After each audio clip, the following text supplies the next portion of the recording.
네, 안녕하세요. 행정절차론 강의를 맡은 엄정호 행정사입니다. 저번에 2022년 기출문제 때 한번 배웠던 것 같아요. 그래서 이번 시간에는 2023년 행정절차론 기출문제 관련해서 우리가 간단히 언급을 한번 하고, 우리 어차피 기출문제 공부하시는 분들은 기본적으로 내용들은 어느 정도 알고 계시는 분들이기 때문에 너무 깊숙하게 내용을 언급하진 않도록 하겠습니다. 그래서 간단하게 우리가 답안 작성이라든지 또는 어떤 내용이 나왔는지 한번 체크하고 넘어간다고 보시면 되는 거고, 그리고 어쨌든 제가 저번 시간에 말씀드리진 못했지만 문제의 유형에 대해서 말씀을 드리면서 최신 판례도 몇 개 소개시켜 드릴 겁니다. 그래서 사실 최신 판례라기보다는 중요 판례가 되겠죠. 이렇게 보고 가시면 될 것 같아요. 자, 그래서 2023년 작년 시험이 되겠죠. 그때는 어떤 문제가 나오냐 했더니 당연히 첫 번째 문제 사례형으로 나왔고, 이 사례형의 내용은 행정절차법, 행정절차론의 핵심이 되는 법이 되겠습니다. 이름도 행정절차론이죠. 그렇기 때문에 행정절차법이 언제나 사례형으로 나왔었고 제일 많은 40점의 비중으로 나왔고 똑같은 유형으로 나왔다라고 보시면 되겠습니다.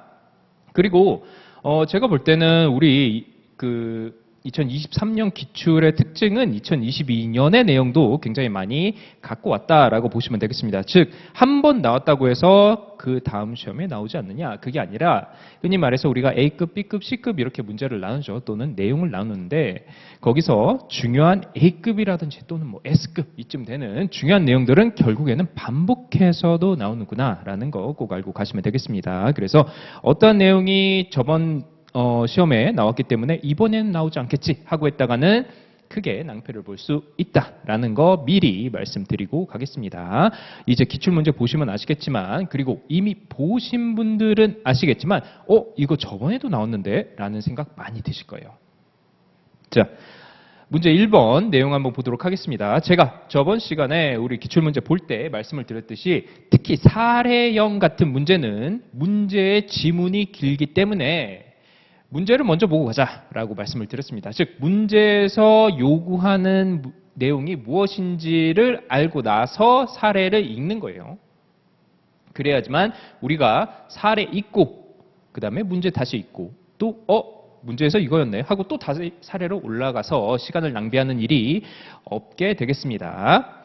그래서 물음 1부터 먼저 보고 가죠. 물론 이제 저희가 할 때는 이제 PPT로 하기 때문에 어쩔 수 없이 종이로 하는 것과는 다르게 좀 이제 PPT로 왔다 갔다 하다 보니까 번거로울 수는 있지만 우리는 시험은 종이로 보기 때문에, CBT죠. 종이로 보기 때문에 그렇게 먼저 하시는 게 좋습니다. 문제를 먼저 보고 하시는 게.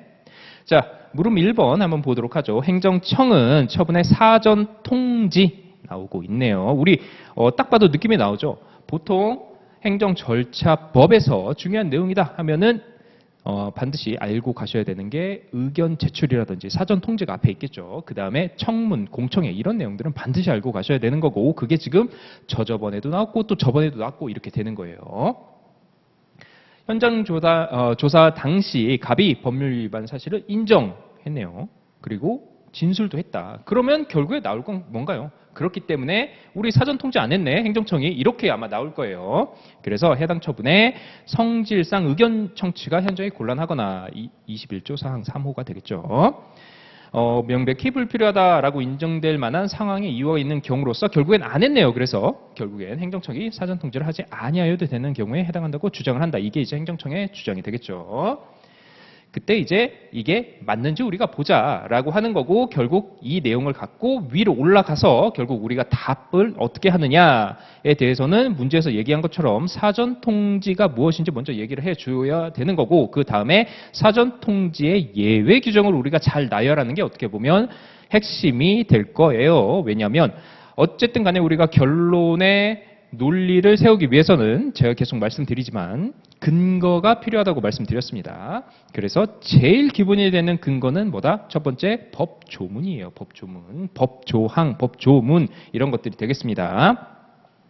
그 다음에는 판례가 되는 거고, 그 다음에는 다른 교수님들의 의견, 즉 학설이 되는 거예요. 그 다음 이제 마지막에 검토예요. 즉 내 의견이에요. 내 의견은 한 줄 두 줄 쓰면 된다고 했습니다. 별로 중요하지 않아요. 결국에는 법 조항 그리고 판례 그다음 학설이다라고 이 순서대로 여러분들이 암기를 하시면 된다라고 말씀드렸습니다. 그게 바로 내 답안지의 근거가 된다. 이렇게 보시면 돼요. 자, 그래서 이제 문제로 다시 한번 올라가 보면 행정청인 A시장이 물론 뭐 행정청이 무엇인지 행정기관이 무엇인지 뭐 행정의 주체가 무엇인지 이런 거 다 다르지만 우리가 그런 행정학 시간 아니기 때문에 다 넘어가도록 하겠습니다. 자, 갑이 소유한 건물 뭐 이하 건물 뭐 이런 것들 그냥 넘어가면 돼요. 에 대해서 사전 동의를 받아 현장 조사를 했다. 뭐 이런 것까지는 우리 지금 핵심 내용은 아니네요. 그래서 현장 조사 과정에서 뭐 이렇게 했더니 무단 용도 변경 사실이 인정되었고 뭐 진술도 했다. 그러니까 당연히 여기에 대해서 이제 시정 명령이 나오게 되겠죠. 행정청이. 자, 그래서 현장 조사 다음 날 원상 복구를 명하는 시정 명령이 나와지겠네요. 근데 문제는 뭔가요? 사전 통지라든지 이런 게 없었죠. 그래서 결국 사전 통지와 의견 제출기의 부여 절차를 거치지 않은 위법한 처분임을 이유로 취소 소송을 제기했다. 이렇게 되겠네요. 이게 이제 사례가 되는 거고 그러면은 문제 1번에서는 우리는 의견 제출이 중요한 게 아니죠. 우리가 원하는 거는 사전 통지가 되겠습니다. 그래서 그에 대해서 우선 첫 번째로 자, 나는 이 답안에서 무엇을 쓸 겁니다. 라고 정리를 하는 게 논점의 정리였습니다. 그래서 제가 말씀드렸지만 사례형에서 논점의 정리는 내가 앞으로 써야 될 거에 대한 목차를 말하는 거예요. 앞에 있는 사례 그대로 옮겨와서 행정청인 A시장이 뭐 어쩌고 저쩌고 이거 한 4줄, 5줄 백날 써봤자 이거는 빵점입니다. 아무 의미가 없는 논점이에요. 그거는 간단하게 한두 줄 그냥 툭툭 쳐주고 그렇기 때문에 나는 행정절차법에서 몇 조, 몇 항에 있는 무슨 내용들을 기준으로 논리를 전개해 나갈 겁니다. 이렇게 보시면 되는 겁니다.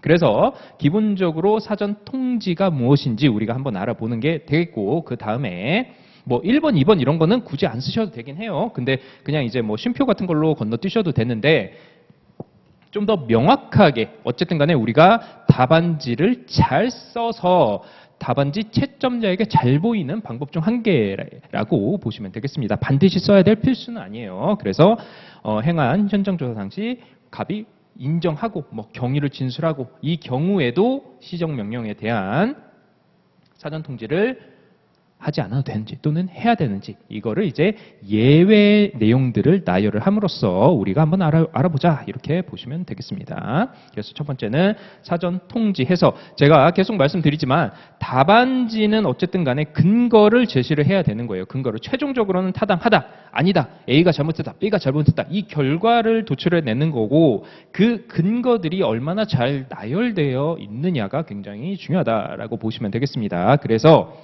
내용은 정말 중요하죠. 우리가 내용을 잘 공부를 하는데 문제는 이 내용을 제가 계속 말씀드리지만 법 조항이라든지 판례라든지 어디에 근거함을 밝히지 않고 쓰면은 썩 좋은 답안이 안 될 수도 있다는 거예요. 여태까지는 다른 분들도 다 안 밝혀서 썼으니까 그렇지라고는 할 수 있지만 기본적으로 법 답안이라는 것은 그 근거에 대한 명확한 출처를 밝힐 필요가 있다라고 계속 말씀드립니다. 그래서 뭐 몇 호라든지 뭐 무슨 목이라든지 가목, 나목, 다목 이 정도까지는 아니어도 최소한 법에 몇 조라든지 몇 항에 있는지 왜 여러분들 아마 공부 많이 하시다 보면은 웬만큼은 암기가 자연적으로 되실 정도로 많이 보실 거기 때문에 그 정도는 좀 체크하고 가시는 게 좋겠습니다. 필요 없는 조항은 안 암기하셔도 돼요. 다만 정말 제가 말씀드렸듯이 뭐 사전 통지, 뭐 의견 청취 이런 것들은 너무 중요한 내용들이기 때문에 그런 조항의 넘버, 숫자 정도는 조금 언급하고 가시는 게 좀 좋지 않나라고 보여집니다. 그게 이제 여러분 답안지의 퀄리티 질을 판가름해주는 중요한 내용 중 한 개가 되는 거예요. 근거 중 한 개가 되는 게 되겠습니다. 그래서 이제 사전 통지 의무, 즉 어떠한 행정 처분을 하기 전에 행정청이 행하는 그런 사전 통지 의무에 대해서 정의라든지 개념을 제시해 주는 게 되겠죠. 그래서 21조 1항의 법이라고 했기 때문에 이제 앞에서 나온 행정 절차 법이 되겠습니다.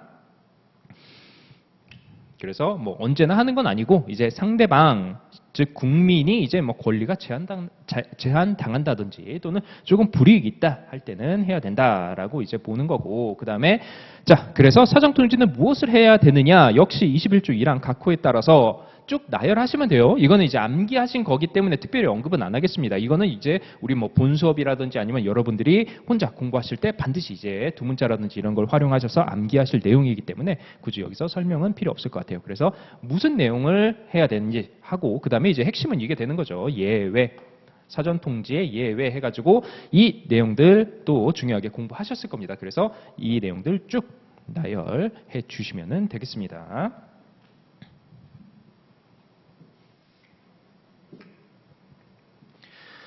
자, 그래서 그 다음에는 이제 통지 기간, 뭐 이런 거는 이제 사전 통지 관련해서 여러분들이 기억이 나면 부가적으로 이제 쓰시면 되는 거고 반드시 이걸 써야 되느냐? 그건 아니에요. 제가 볼 때는 이 기간 같은 경우에는 쓰면은 플러스 요소, 안 쓴다고 해서 뭐 치명적인 오답이다. 이 정도까지 아니라고 보여집니다. 그래서 이제 우리가 법 조항에 근거한 내용들을 제시를 한 거고 결론적으로 그렇기 때문에 사안의 해결에서는 자, 우리가 앞에서 내용으로 논점부터 계속해서 21조 1항, 21조 4항 뭐 이런 거를 언급을 했기 때문에 마지막도 일관성 있게 나와야 되는 거예요. 사안의 해결 해가지고 A시장이 갑에게 의무를 부과하거나 권익을 제한하는 처분을 하는 경우에는 미리 법 21조 1항에 정해진 사항을 통지해야 된다. 근데 뭐다? 안 했다. 즉 갑이 근데 인정을 하고 뭐 경위를 진술하고 그런 경우라고 하더라도 해당 처분 불필요하다고 인정되게 만한 이유가 있는 경우에 해당하지 않기 때문에 그렇기 때문에 이 주장은 타당하지 않다. 이렇게 해서 결론을 내시면 되겠습니다. 이게 이제 1-1문이 되겠죠. 1-1문의 내용이다. 라고 보시면 되겠습니다. 우선 계속 나가 볼게요. 2번은 앞에서도 봤듯이 이 문제로 다시 넘어가진 않도록 하겠습니다. 의견 제출 기회를 주지 않았다. 이거 역시 마찬가지가 되겠네요. 지금 이 두 개 사전 통지와 의견 제출 기회가 이 두 개가 동시에 이루어지지 않았기 때문에 한 문제 한 문제 이렇게 각자 나오게 되겠습니다. 똑같이 나오고 있죠. 뭐 진술하고 뭐 이러한 내용들 쭉 나오고 있고 그래서 그냥 말 그대로 행정 그 청은 뭐 어차피 다 끝났으니까 바로 그냥 처분을 한 게 되겠네요. 똑같이 나가면 되겠습니다. 마찬가지로 앞에서는 이제 21조 관련해서 의견 제출 사전 통지 관련해서 얘기가 나왔다면 이제 22조 의견 제출 기회를 부여해야 된다 관련해서 그 법 조항들을 우선 소개를 해주면 되겠죠. 어디서? 논점에 정리해서 그래가지고 앞으로 내가 이거를 기준으로 해서 이 내용들 쓰고 나서 여기에서 근거를 해서 우리 사안을 포섭할 겁니다. 이렇게 언급해 주시면 되는 거예요. 자, 그래서 쭉 이렇게 나아가고 뭐 22조 4항 그다음에 21조 3항 3호 뭐 이런 것들이 의견 제출 기회 부여의 핵심적인 내용이 되겠습니다라고 이제 논점으로 제시를 해 주시면 되겠습니다. 그 다음에는 사전 통지와 똑같이 가시면 되겠죠. 첫 번째 의견 제출이란 뭐야 하고 의의를 적으시면 되겠습니다. 자, 보통 법은 1조는 법의 목적이 나오고 2조는 용어의 정리가 나오고 3조부터 이제 몇몇 조들은 특히나 이제 절차법 보시면 아시겠지만 기본적으로 이 법의 원칙 몇 가지가 나오게 됩니다. 그 다음에 뭐 준용 규정이라든지 적용 범위 이런 것들이 나와요. 이게 이제 법의 총칙편에 나오는 내용들입니다. 반드시 이쪽은 알고 가셔야 돼요. 그렇기 때문에 용어이기 때문에 의견 제출이라는 용어 절차법 2조에 여러 개의 우리 뭐 공청회라든지 청문이라든지 이런 용어들 다 정해져 있습니다. 그거 암기하고 가시는 거예요.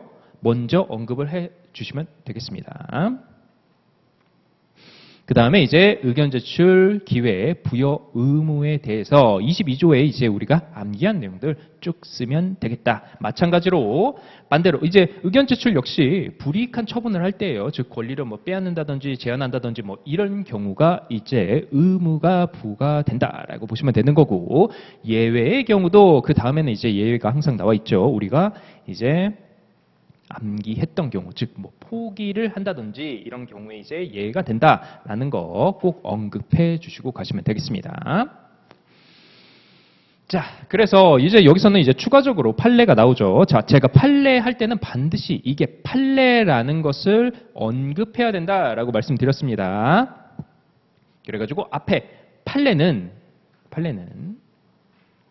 해당 처분의 성질상 의견 청취가 현저히 곤란하거나 명백히 불필요하다고 인정될 만한 상당한 이유가 있는 경우에 해당하는지는 해당 행정처분의 성질에 비추어 판단하여야 하며 처분 상대방이 이미 행정청에 위반 사실을 시인했다거나 처분의 사전 통지 이전에 의견을 진술할 기회가 있었다는 사정을 고려해서 판단할 것은 아니다라고 판시했다. 이게 이제 핵심이 되는 거예요.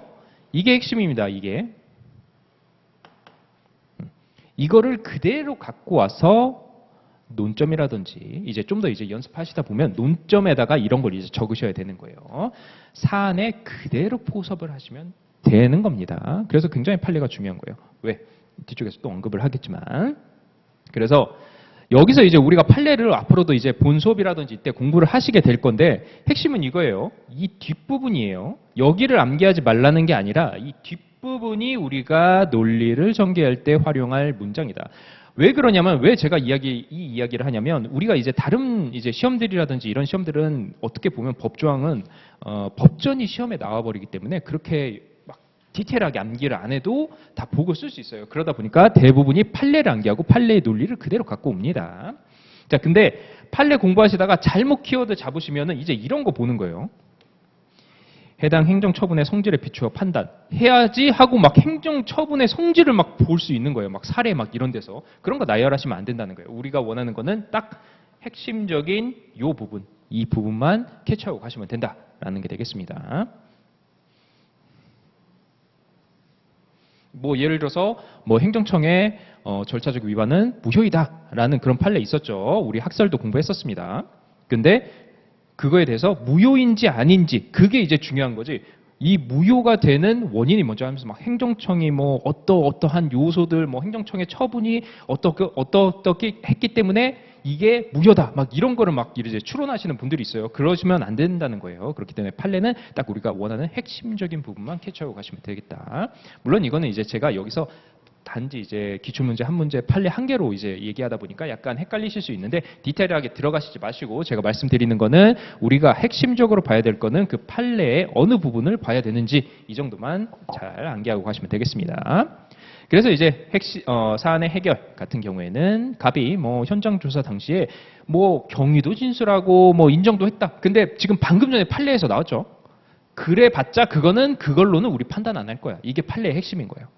그렇기 때문에 뭐 진술할 기회가 있었다는 사정을 고려 판단한 것이 아니기에 이게 어디서 나온 구문인가요? 판례에서 그대로 갖고 온 구문이에요. 이래야지 이제 제대로 된 사안의 해결이 되는 겁니다. 그래서 법 조항 우리가 앞에서 봤던 의견 제출이라든지 이러한 예외 사유에 해당하는지 그렇지 않는다라는 게 되겠습니다. 그리고 뭐 포기한다는 뜻을 하지도 않았죠. 그래가지고 포기한다는 뜻을 명백히 표시한 경우도 아니었기 때문에 반드시 이러한 절차를 거쳐야 되는데 그렇지 않았기 때문에 행정청의 주장은 타당하지 못하다라고 이제 결과가 나온다라고 보시면 되겠습니다. 자, 그래서 최신 판례지만 중요 판례라고 그냥 보시면 돼요. 이것들은 왜? 최신 판례는 그러니까 판사분들도 똑같아요. 앞에 있는 핵심 판례들에 있는 그 내용들을 그대로 비슷한 사안에다가 다 똑같이 구문까지 다 같이 적용을 해버립니다. 그래서 최신 판례, 중요 판례들 잘 체크하다 보면 똑같은 그 핵심적인 구문이 계속해서 반복해서 나와요. 그러면은 우리는 그 부분을 핵심으로 보면 된다라는 거 보시면 되겠습니다. 그래서 절차법 관련해서 24조 4항, 그 다음에 21조 4항. 우리 지금 문제에서 언급된 그 내용들이네요. 그죠? 사전 통지 의견 제출 내용들이네요. 이거 제가 조작한 건가? 뭐 이렇게 좀 수정한 건가요? 그렇지 않아요. 판례 그대로 이렇게 나와 있습니다. 그래서 보통 사례형은 제가 말씀드리려고 했던 게 뭐냐면 사례형은 우리 출제자 교수님들이 새로 만드는 경우가 많이 없어요. 대부분 주요한 판례에서 구문들을 그대로 다 따옵니다. 그렇기 때문에 결과도 결국 내가 그 판례를 알고 있느냐 없느냐에 따라서 우리가 답안 작성의 퀄리티가 많이 달라지는 게 되겠죠. 결과도 똑같이 가시면 되는 거예요. 자, 그래서 쭉 한번 보면은 해당 처분의 성질상 의견 청취가 현저히 곤란하거나 명백히 불필요하다고 인정될 만한 상당한 이유가 있는 경우 등을 들고 있는데 언제 이거 안 해도 되는 경우 이에 해당하는지 여부는 해당 행정처분의 성질에 비추어 판단해야 한다. 처분의 상대방이 이미 행정청에 위반 사실을 시인했거나 똑같죠. 지금 사례에서 나온 거랑 지금 똑같은 내용이 판례에 나왔구나. 이거 지금 알고 가시면 됩니다. 그래서 주요 판례가 중요한 거예요. 처분의 사전 통지에 이전에 의견을 진술할 기회가 있었다는 사정을 고려해서 판단할 것은 아니다 해가지고 결국에는 우리 사례형 문제 내용이 이 판례 그대로 갖고 온 거구나 이렇게 보시면 되는 거예요. 그러면은 우리가 원하는 바로 이 부분, 이 핵심적인 판례 이 문구만 암기하시고 가셨다 하면은 굉장히 높은 퀄리티의 답안이 나올 수 있는 거죠. 어차피 그 법 조문은 암기하셨을 테니까 그렇게 보시면 되겠습니다. 그래서 저는 비교적 좀 판례를 중요하게 생각하는 그런 좀 이제 경향이 있다라고 보시면 돼요. 특히나 왜냐하면 사례형은 판례에서 그대로 그냥 다 갖고 가니까 이게 판례예요. 2019년에 선고된 판례입니다. 그대로 나온 거예요. 그대로. 문제 자체가 그냥 판례의 내용과 똑같다 이렇게 보시면 돼요.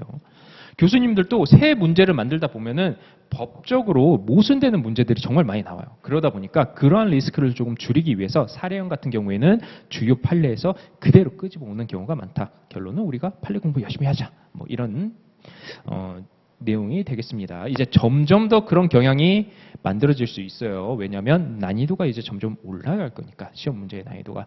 다만 그럼에도 이제 시험 문제의 난이도가 일정 수준 이상으로 올라가진 못할 겁니다. 왜냐하면 우리는 한 시간에 한 과목이 아니라 한 시간에 두 과목을 봐야 되기 때문이에요.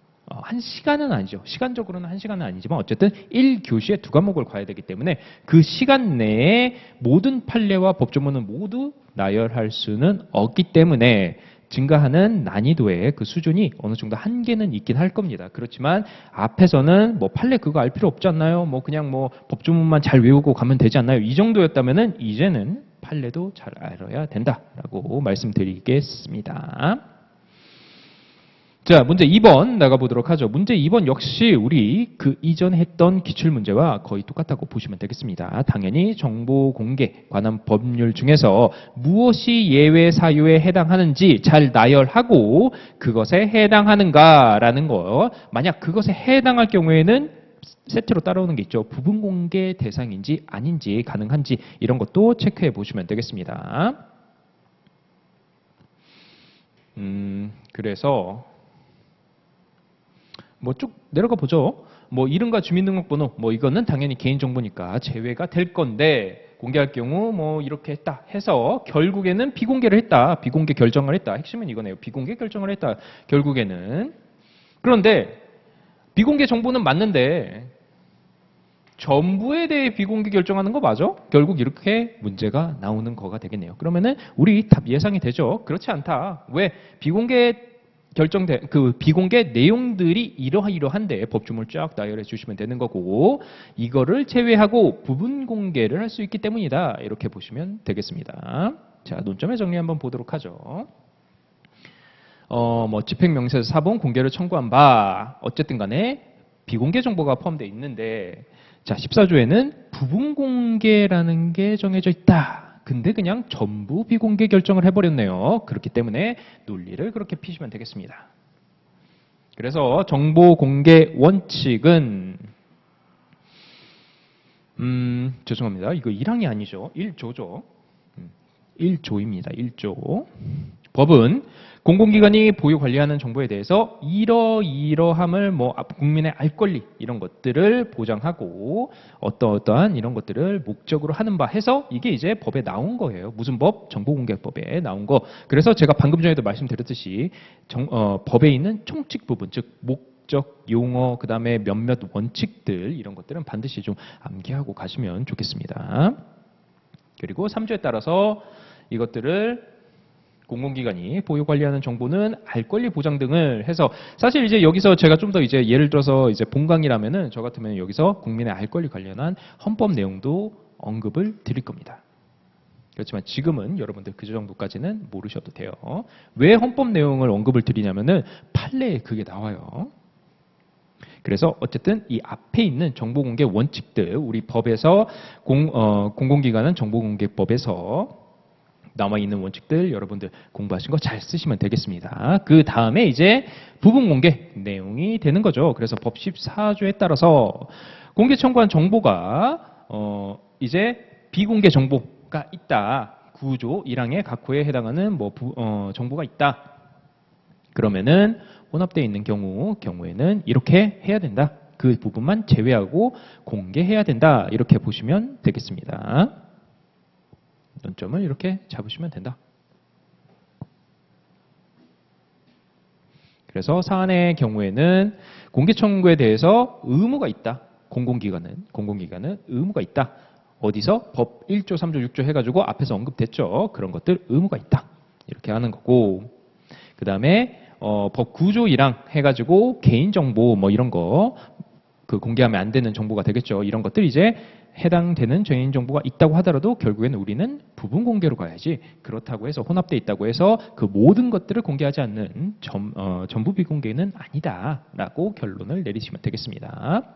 이거 약간 순서가 바뀌었는데 관련 판례가 이거예요. 그 이제 정보공개법 관련 판례가. 그래서 여기서 그대로 그냥 갖고 왔다고 보시면 되겠습니다. 뭐 이제 앞에 나와 있는 내용들 딱 보시면은 여기도 그러니까 판례도 제시를 해요. 몇 조인지 9조 1항 6호 이렇게 다 제시를 합니다. 판례도 여러분들이 보시면서 법 답안지가 이렇게 써야지는구나 이렇게 좀 이해하실 필요가 있어요. 그래서 본문의 규정에 따라서 뭐 이런 것까지 우리가는 암기하실 필요는 없고 공개 대상이 되는 정보에는 이름, 뭐 주민등록번호 등 똑같네요. 그렇죠? 우리 문제에서 언급된 거랑 정보 형식이나 유형을 기준으로 비공개 대상 정보에 해당하는지를 판단하는 개인 식별 정보뿐만 아니라 그 외 정보의 내용을 구체적으로 살펴 이렇게 뭐 내밀한 뭐 비밀 등을 포함하고 있는 이런 것들, 이런 정보도 포함된다고 새겨야 하고 정보공개법 9조 1항 6호 단서, 다목 이런 것까지는 조금 무리입니다. 다 암기하기는 조금 쉽지 않아요. 그래서 해당하는지 신중하게 판단해야 한다 해가지고 이 문제에 관련 판례가 이렇게 나와 있다라고 보시면 되겠습니다. 9조 1항, 즉 예외되는 사유들이 쭉 나열되어 있는데 그러면은 그 사유들이 해당하는지는 무엇을 기준으로 해서 봐야 되느냐에 대한 내용들이 여기 지금 나와 있는 거예요. 그러니까 단순히 뭐 이름이나 주민등록번호만 반드시 그래야 되느냐? 그건 아니다. 그건 아니다. 개인 식별 정보뿐만 아니라 그 외 정보 내용을 구체적으로 살펴 개인에 관한 사항의 공개로 뭐 개인의 내밀한 내용이라든 뭐 비밀 이런 거 알 수 있는데 이제 이런 거 이제 체크하고 가시면 되는 거죠. 그 결과 인격적, 정신적 내면 생활에 지장을 초래하거나 자유로운 사생활을 영위할 수 없게 될 위험성이 있는 정보 역시 뭐 포함된다. 이런 정도로 보시면 되겠습니다. 그러니까 결국에는 우리가 그러면은 그게 뭔가요? 이런 거 막 암기하실 필요 없는 거예요. 그런 거를 막 따질 필요는 없고 문제가 나온다. 그러면은 이런 말들이 다 판례에서 따와서 문제 자체에 언급이 될 겁니다. 그러면은 우리는 그거를 바로 적용을 하시면 되는 거예요. 그래서 관련 이제 우리 그 정보공개에 관련된 최신 판례는 여기 있었다라고 보시면 되겠습니다. 부분 공개는 워낙 많이 언급되는 거기 때문에 알고 가시면 되겠습니다. 자, 이제 3번은 우리 그 관허 사업 관련된 거죠. 즉 인허가를 받는 사업을 하는 사람이 다른 법을 위반해서 과태료를 받을 경우에는 이제 어떻게 되느냐 이거 관련해서 문제가 나왔다라고 보시면 되겠습니다. 그래서 사업의 주무관청인 A 행정청으로부터 허가를 받았다. 근데 다른 이유로 B 행정청으로부터 과태료를 받았다. 그러면은 질서 위반 행위 규제법에 따라서 어떻게 되느냐라고 보시면 되겠습니다. 그래서 제가 말씀드렸지만 뭐 어떤 요건, 내용 이런 구체적인 것까지는 볼 필요 없는 게 여기도 다 나오죠. 요건과 그 요건이 충족되었다면 이런 거 다 전제로 나오는 거예요. 우리가 일일이 쉽게 말해서 뭐 행정심판을 우리가 직접 하거나 아니면 뭐 소송을 하는 것처럼 그 구체적인 내용에 대해서는 우리는 답안지 쓸 때는 알 필요는 없다. 그런 것들은 다 이미 제시가 된다라고 보시면 되겠습니다. 그래서 취할 수 있는 조치가 뭔가요? 라고 나와 있고 당연히 우리는 질서 위반 행위 규제법 이하 법 이렇게 하시면 되겠습니다. 52조 거기에 이제 카테고리가 있죠. 관허 사업에 관한 내용들 카테고리가 있습니다. 그래서 A 행정청으로부터 인허가를 받은 갑이 경영하는 사업에 대해서 취소할 수가 있다. 이런 내용이 있죠. 근데 문제는 뭐냐? 과태료는 B가 처분을 했는데 인허가는 A가 해줬다. 그러면 어떻게 해야 될까? 그 내용까지 이제 두 번째로 써줘야 되는 거죠. 자, 관허 사업에 제한해가지고 쭉 쓰시면 되겠습니다. 법 52조 해가지고 1항의 내용들 나오고 있죠. 행정청은 뭐 인가라든지 인허가 받은 것들에 대해서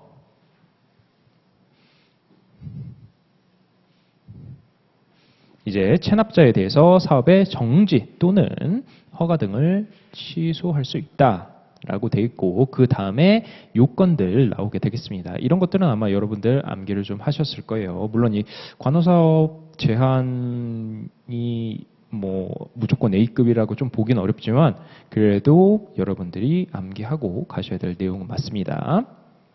그래서 어떠한 요건이 있는지 이런 것들 쭉 한번 봤고 그 다음에 우리가 이것까지 이제 봐야 되는 이유는 우리가 A관청에서 인허가를 해줬는데 A관청에서 과태료 처분을 했고 그거에 대해서 체납을 했다 이런 게 아니라 A관청에서 인허가를 해줬는데 지금 B관청이 과태료 관련돼서 문제가 생겼죠. 그렇기 때문에 이 경우에는 이제 어떻게 해야 되는지 그거에 대해서 언급을 꼭 해줘야 되는 거예요.